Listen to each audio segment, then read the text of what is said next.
देख रहे हैं ग्रेट जम्मू वर्चुअल। मैं पंकज खजूरिया बात करूं जम्मू कश्मीर रियासत की जो बहरहाल 2 यूटीज़ में है, उसका बहुत बड़ा हिस्सा जो है पाकिस्तान द्वारा इलीगली ऑक्युपाइड किया गया है, जिसको हम POJK के नाम से जानते हैं। इसी POJK के ऊपर जो है वो आज इंटेलेक्चुअल टॉक जो है अखनूर के अंदर रामा पैलेस में रखा गया है।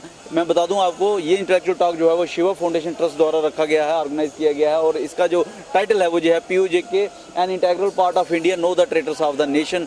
इस टाइटल के तहत जो है इंटेलेक्चुअल टॉक रखा गया है, जिसमें मुख्यतः तौर पे जो है वो एज अ चीफ गेस्ट के तौर पे जो है वो नेशनलिस्ट थिंकर जो है पुष्पिंद्रा कुलक्षेत्रा वो यहाँ पे हैं। इनके साथ साथ एक्स रॉ डायरेक्टर कर्नल RSN सिंह यहाँ पे हैं, और क्या कुछ इस इंटेलेक्चुअल टॉक में बातचीत हुई है, आइए सुने।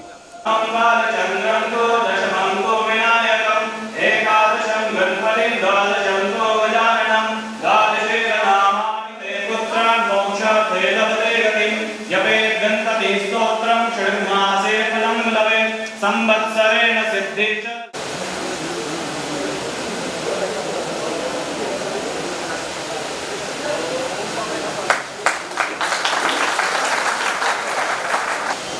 ओम मंगला सकला संतो भूनातो विद्रा।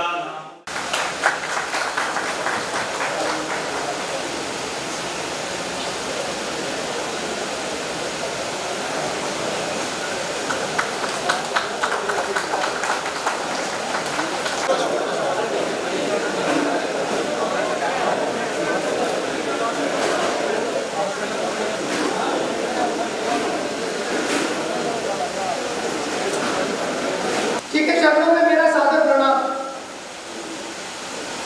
और आज मंदिरों के शहर जम्मू में, जो कि अखनूर में दोनों महानुभावों का बहुत बहुत स्वागत और अभिनंदन।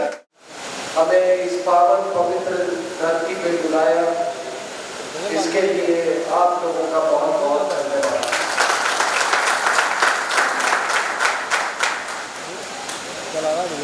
मुझे इस बात का एहसास है कि मैं इस पावन पवित्र नगरी अखनूर, जो कि चेनाब के किनारे बसा है, आज मैं आप लोगों के बीच हूँ।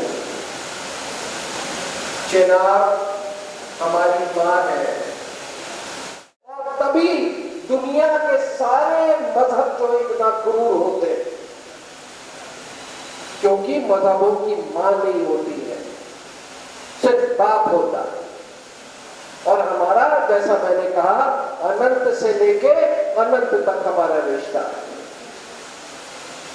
अखनूर के बारे में कई मान्यताएं हैं, कई तरह की कथाएं हैं, और एक मान्यता यह भी है कि इसका नाम अखनूर इसलिए पड़ा कि जहांगीर या उसकी पत्नी यहाँ पे आई। शायद जहांगीर के आंखों में कुछ ऐसी भयंकर बीमारी हो गई थी जिसका उपचार नहीं मिल रहा था। उसी समय किसी ने एक पंडित को भेजा उसके पास। वो पंडित वैद्य का भी काम जानता था, वो एक बहुत मशहूर वैद्य भी थे। तो पंडित जी ने कहा कि आप ऐसा करें, ये कुछ दवाइयां मैं देता हूँ, इसको ले लीजिएगा, और लेते समय साथ साथ चेनाब का पानी भी लगा लिए, अपनी आंखों में लगा लीजिएगा। और उसने ऐसा किया, और वो आंखों का नूर जो है वो वापस आ गया। इसीलिए कहते हैं कि इसका नाम अखनूर पड़ा। लेकिन ये कई मान्यताएं हैं, उसमें ये भी मान्यता है, लेकिन समझने वाली ये बात है कि आंखों का नूर तो मिल गया, वापस आ गई, लेकिन नजरिया नहीं बदला, दृष्टिकोण नहीं बदला। अगर नजरिया बदला होता, अगर दृष्टिकोण बदला होता, तो गुरु अर्जन देव को जहांगीर, उसने इस तरह से उन्हें प्रताड़ित करके उनको नहीं मारता। अगर नजरिया बदल गया होता तो जहांगीर एक श्री हिंदी जो कि आज के जमाने में का उसामा बिन लादेन जो था, उसको कभी अपना गुरु नहीं मानता। तो ये कई मान्यताएं हैं। एक मान्यता ये भी है कि जो महाभारत में राजा विराट का जो राज्य था वो यही था, राजा विराट का। और इसी से देखिए ये अखनूर से मिलता जुलता है। इसके पहले कि मैं विराट के बारे में बात करूं, याद रखिएगा कि जो यहां उस पंडित के साथ हुआ, वही बख्तियार खिलजी ने एक नालंदा में वैद्य के साथ भी किया है। कहा जाता है, और मैं उसी इलाके का रहने वाला हूं मूलतः, कि वो वहां गया, अपने किसी आसाम में कैंपेन कर रहा था, वहां पे रुका बिहार में, तो उसकी हालत बहुत ही खराब हो गई, बीमार हो गया, मौत के कगार पे था। तो लोगों ने कहा कि इसको कैसे बचाया जाए। तो किसी ने कहा कि बगल में नालंदा विश्वविद्यालय है, वहां पर एक बहुत बड़ा वैद्य है, बहुत बड़ा चिकित्सक है। तो उसको बेहोशी के हालत में था, आधे होश में था, उसको लाया गया। तो उस वैद्य ने को देखते वो बोला कि ये तो काफिर है, काफिर से उपचार करवाना ये गैर इस्लामी है। तो उसने मना कर दिया। लेकिन वैद्य का भी एक धर्म होता है, चाहे वो किसी भी मनोविज्ञान का हो, लेकिन वैद्य अपने पेशेंट का, अपने मरीज के मनोदशा को पढ़ते हुए वो उपचार करता है। और ऐसा ही उस वैद्य ने किया। उसने बख्तियार खिलजी को बोला कि चलिए तो पढ़ सकते हैं। तो उसने कहा हाँ ये तो मैं कर सकता हूं। तो ठीक है, मैं कल आपसे फिर मिलूंगा। तो उन्होंने उसको एक कुरान दिया पढ़ने के लिए, और वो कुरान 2-3 दिन पढ़ा और वो ठीक हो गया। अब हुआ क्या था, ऐसी मान्यता है, हुआ क्या था कि उस वैद्य ने ये देख लिया था, ये बख्तियार खिलजी जो है वो कोई भी डॉक्यूमेंट पढ़ते समय, कोई भी किताब पढ़ते समय, वो अपने मुंह से थूक निकाल के जो पन्ने हैं उसको उलटता है वो। तो उसने क्या किया कि कुरान के पन्नों को उसने दवाई के उस पे लेप लगाया। और जब वो बख्तियार खिलजी उसको पढ़ा तो वही जो उसकी आदत थी उसने किया और वो ठीक हो गया। लेकिन जब उसको हकीकत पता चला बख्तियार खिलजी को, तो पूरे क्रोध में उसने नालंदा यूनिवर्सिटी को ही जला दिया। बाकी ये सारा इतिहास आप जानते हैं। तो देखिए और सज्जनों, कहने का ये तात्पर्य है कि कोई भी मजहब जो किसी दूसरे समुदाय, जिसे आप काफिर कहते हैं, उसके उपलब्धियों से भी इतनी ईर्ष्या हो, उसकी उपलब्धियों को भी बर्बाद करना चाहता हो, उसे आप इंसानियत कहेंगे या हैवानियत? और उसी हैवानियत से पैदा होता है जिहाद, और उसी जिहाद से पैदा होता है दहशतगर्दी। आज पूरे अगर आप इस्लामिक दुनिया में अगर आप नजर डालें, तो ये जो सारा कुछ जो आप खेल देख रहे हैं, ये नंगा खेल, ये केवल ईर्ष्या और जो मैंने कहा क्रूरता से प्रेरित हो। क्योंकि ये मजहब जो होते हैं मां की छाया से वंचित होते हैं। तो देखिए सज्जनों, फिर मैं आपको ये कह रहा था कि जैसा पहले कह रहा था कि विराट का जो राज्य था महाभारत में जिसका वर्णन है, कहते हैं ये एक मान्यता है कि नहीं थी। कुछ लोगों का मानना है कि वो जयपुर में था।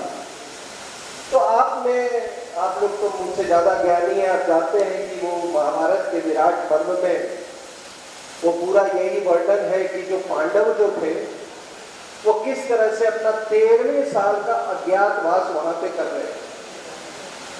आपको मालूम है कि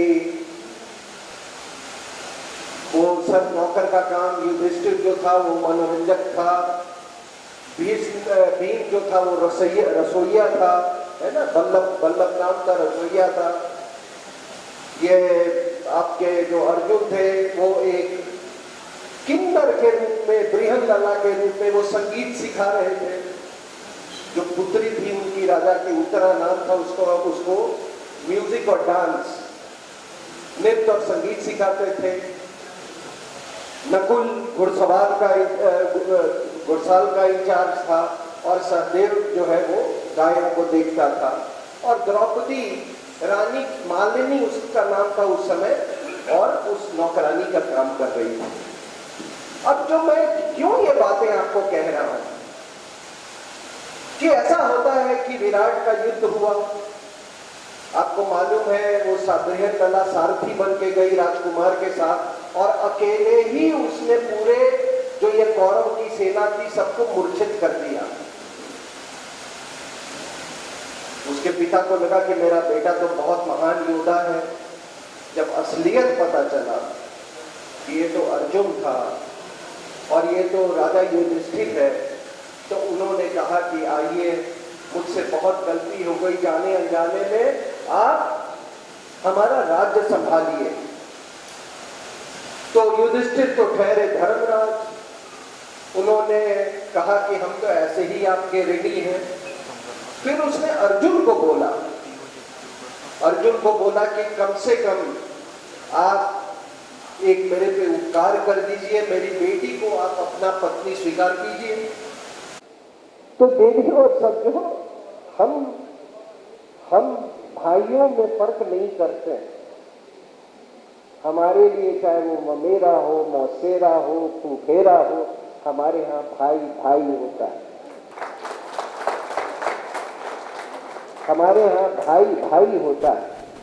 इसलिए देवियों और सज्जनों, जो मजहब, धर्म से मजहब की तरफ लोग जो जाते हैं, जो पवित्र जल न रह जाए, ये हिमालय शंकर का वास न रह जाए, वो ये मौत से भी बदतर है।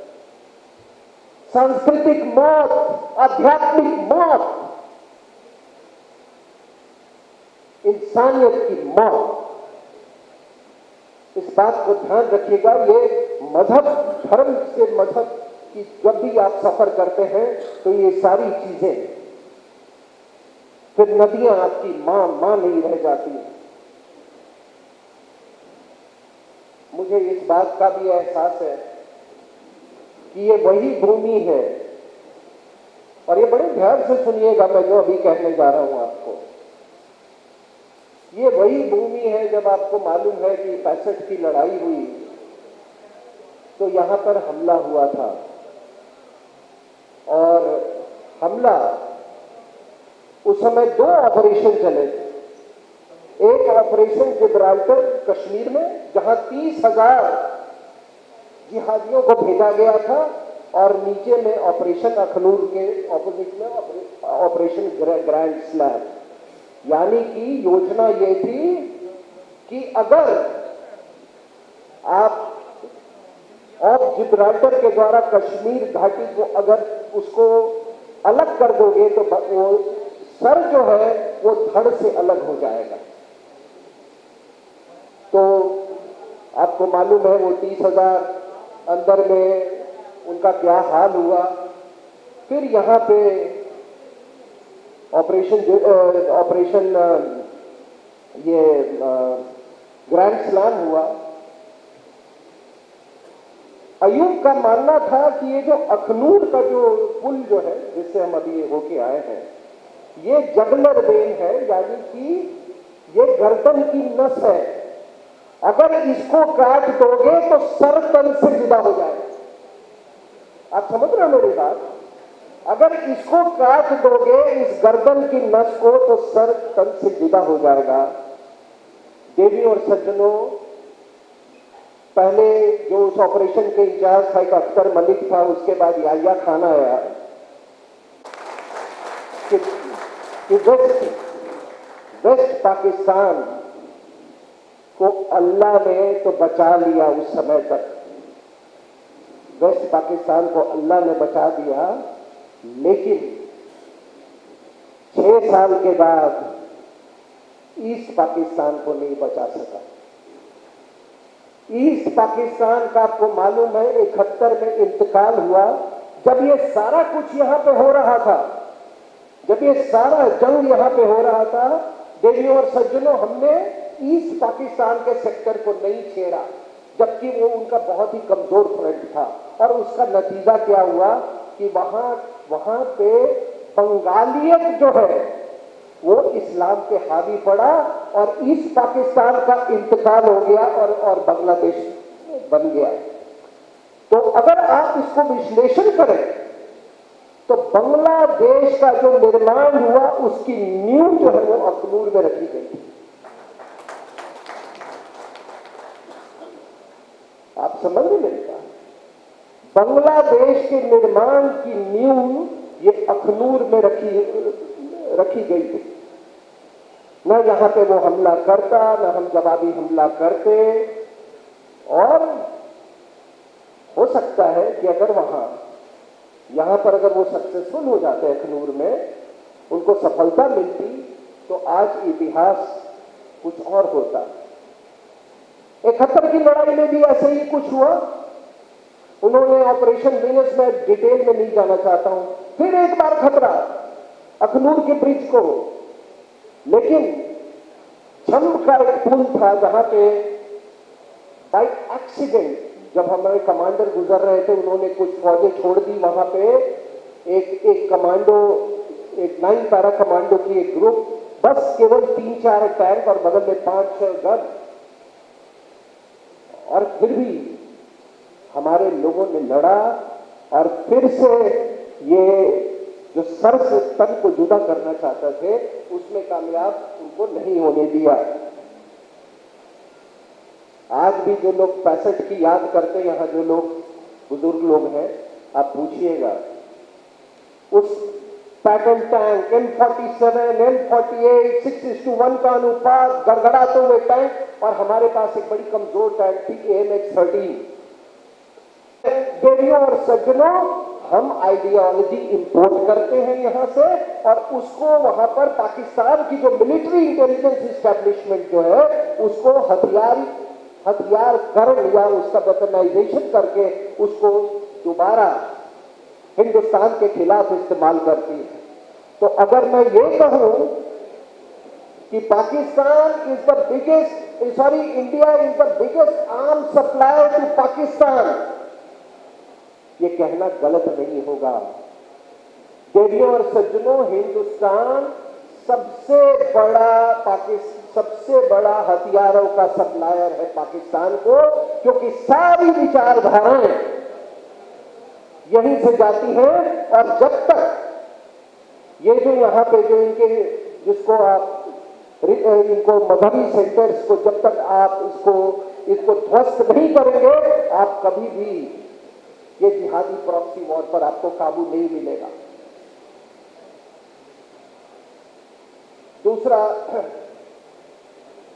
देखिए, ये एक बात पे गौर कीजिएगा आप लोग। पुष्पेंद्र जी इसको थोड़ा इस पर विचार करें।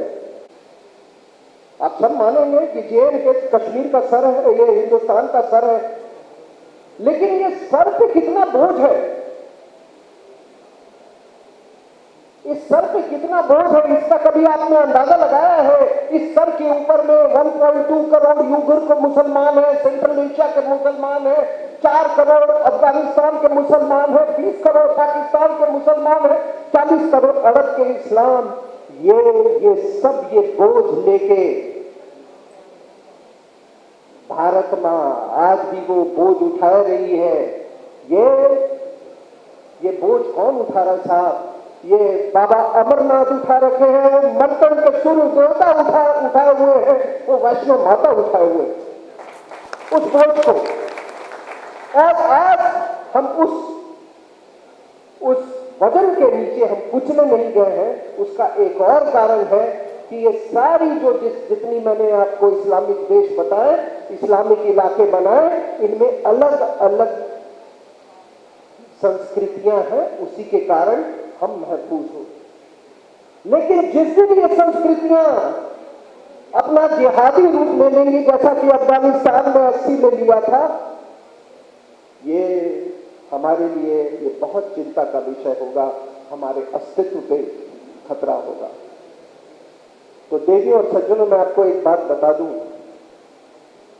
कि जिस दिन मर्तंड के मंदिर का पुनः निर्माण होगा, जिस दिन शारदा माता के मंदिर का पुनः निर्माण होगा, उस दिन ये सारा बोझ आपका हट चुका होगा। मैं इसलिए कह रहा हूं कि जब तक आप बोझ नहीं हटाएंगे, ये जिसके बारे में बात कर रहा हूं, उसके बिना ये संभव नहीं है। लेकिन जो संभव है, इनको कभी कश्मीर की चिंता नहीं है, इनको जम्मू की कभी चिंता नहीं रही, लद्दाख जो था उसकी चिंता कभी नहीं थी। इनको अगर चिंता रही है शुरू से, तो इस्लाम की चिंता रही है। 1750 किलोमीटर बॉर्डर उधर चाइना के साथ, इनको कोई चिंता नहीं। गिलगित बाल्टिस्तान, ये पूरे इलाके का 29% area, 64,000 square kilometre Pakistan PoK से अलग कर दिया, इनको कोई चिंता नहीं। 63 में पाकिस्तान में वो 5,000 स्क्वायर किलोमीटर सक्शन वैली में चाइना को दे दिया, इनको कोई चिंता नहीं। उसको पाकिस्तान में कराची एकॉर्ड में जो आप देखोगे अगर पीओके का नक्शा, तो एक पतंग की तरह उसके पूंछ है, आपके पास केवल पूंछ रह गया है, जिसको वो आजाद कश्मीर बोलते हैं, वो केवल एक पूंछ है 13,000 स्क्वायर किलोमीटर की। वो जब पूरा पतंग चली गई, पतंग का ऊपरी हिस्सा, तब भी उन्होंने कुछ नहीं बोला। गिलगित बाल्टिस्तान चला गया, कुछ नहीं बोला। और मैं आपको एक और बात बता दूं कि गिलगित बाल्टिस्तान को हमने मानसिक रूप से पहले ही हमने उसको छोड़ दिया था। जब भी यहां पीपल टू पीपल कांटेक्ट की बात होती थी, क्या कभी गिलगित बाल्टिस्तान में सकाडू और कारगिल के बीच में बात होती थी? पीपल टू पीपल कांटेक्ट में कभी नहीं हुई। हमने मानसिक रूप से उनको हमने छोड़ दिया। और हमारे मित्र थे जो है रिजवी साहब, जो कि उसी इलाके के रहने वाले, वो कहते हैं, उनके रिश्तेदार हैं वो उस पार, कहते हैं कि 80 के दशक में हर घर में, गिलगित बाल्टिस्तान के हर घर में 8-10 रोटियां ज्यादा बनती थी, सिर्फ इस इंतजार में कि भारत की फौज आएगी और हमको आजाद करके जाएगी। आज भी वो इस्लाम है, वो मुसलमान है, कन्वर्ट किया है, लेकिन सांस्कृतिक रूप से उन्होंने, उनका दिल जो है वो तिब्बत के साथ है और उनका लद्दाख के साथ है। तो क्योंकि हमने मनोवैज्ञानिक रूप से उनके छोड़ दिया, तो आश्चर्य न करें इसी के कारण कारगिल हुआ। अब देखिए देवियों और सज्जनों, सबसे बड़ी बात क्या है कि अभी पूरे यहां हमारे सब कॉन्टिनेंट, खास करके पाकिस्तान में जो आपका आईना है इस्लाम का, आज वही आखिर कौन कब मुसलमान के समुदाय से बाहर हो जाएगा किसी को पता नहीं है। कौन मुसलमान है, कौन मुसलमान रहेगा, यही नहीं पता है। अहमदिया लोग बड़ा ढोल बजा के पाकिस्तान बना है, उनको पहले इस्लाम से निकाल दिया। और एक सबसे बड़ी पहल है कि 2018 में हमने ये तय किया कि ऑल इंडिया रेडियो और दूरदर्शन पीओके के भी मौसम का हाल बताएगी, यानी कि वेदर बुलेटिन देगी। तो देखिए और सज्जनों, हम केवल मौसम की ही जानकारी नहीं लेंगे, हम वहां पर जिहाद की भी जानकारी लेंगे।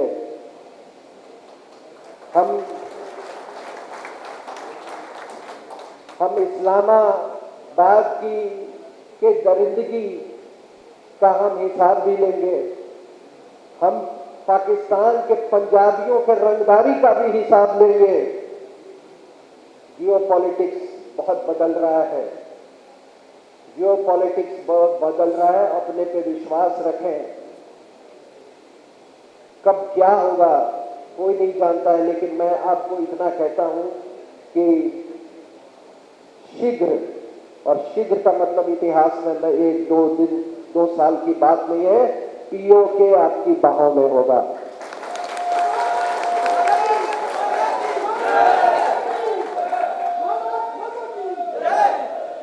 पीओके आपकी बाहों में होगा। और आखिरी में देवियों और सज्जनों, एक बात मैं आपको कहना चाहता हूं कि अपनी जो मुकाम जो है, आपका जो ऑब्जेक्टिव जो है, आपका निशाना है, वो इतना छोटा और बौना मत रखिए। इस्लाम के तहत ये सारी समस्याएं आई। जैसा पुष्पिंदर जी कहते हैं कि हर मजहब पैदा होता है, उसकी पैदा होने की तारीख है, और जो पैदा होता है वो मरता भी है। तो उस